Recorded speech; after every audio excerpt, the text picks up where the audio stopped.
बहुत ही शर्मनाक मामला है। 6 से 8 साल के बीच की एक बच्ची हमारी, उसको रात को वो कथा सुन के आ रहे थे जयपुर से पूरे परिवार के साथ, और किस कदर एक दरिंदे ने जाके दरिंदगी की।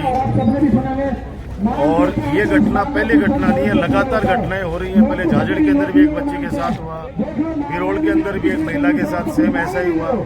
फिर भी ये प्रशासन बिल्कुल एकदम निष्ठुर बना हुआ है, फेल्योर है सिस्टम का। और सिर्फ नवलगढ़ में नहीं, पूरे राजस्थान के अंदर आप देख लो किस तरह से गैंग रेप डेली हो रहे हैं। स्कूल में बच्ची जा रही है, 8-8, 10-10 दरिंदे उनके गैंग रेप कर रहे हैं। अलवर की घटना ले लो, झालावाड़ की घटना ले लो, और वही हमारे नवलगढ़ की एक छोटी सी बच्ची के साथ जिस तरीके से परसों रात को, पहले सुना करते थे कि 7 बजे बाद में कोई घूम चक्कर या स्टेशन नहीं जा सकता, आज वो हालात वापस देख रहे हैं। कानून व्यवस्था बिल्कुल छिन-भिन हो चुकी है।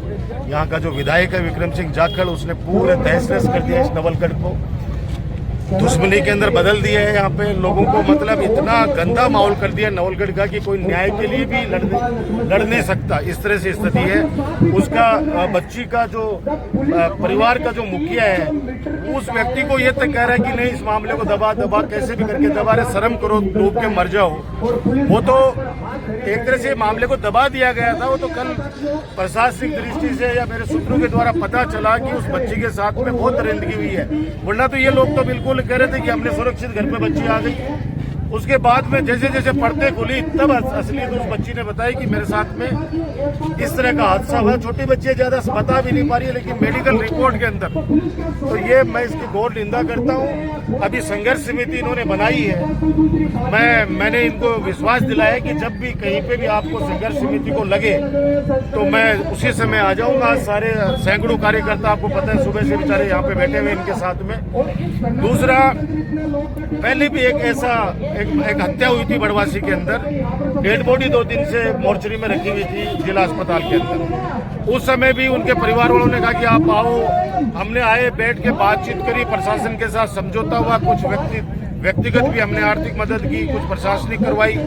और वहाँ पे एक ये था कि एक टेम्परेरी नौकरी संविदा के ऊपर मात्र 7,000 रुपए के लिए एक वार्ड बॉय उसके बेटे को लगा दो।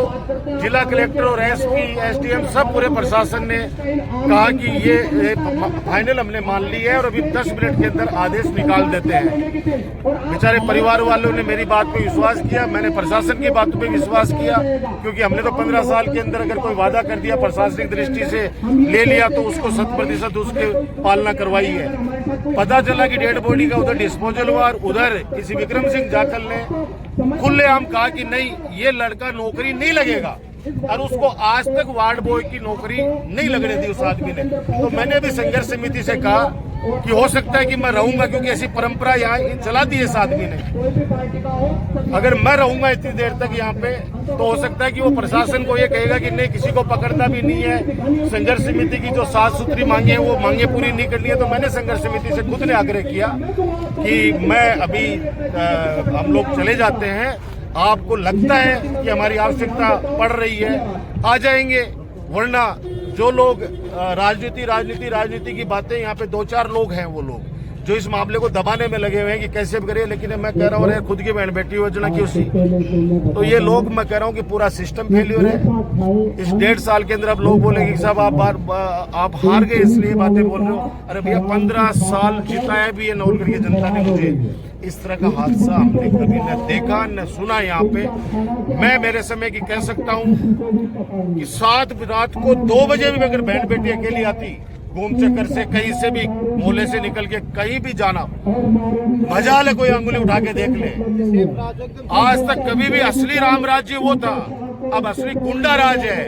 इतनी चोरियां हो रही हैं, रोजाना मोटरसाइकिल चोरी हो रही हैं, गांव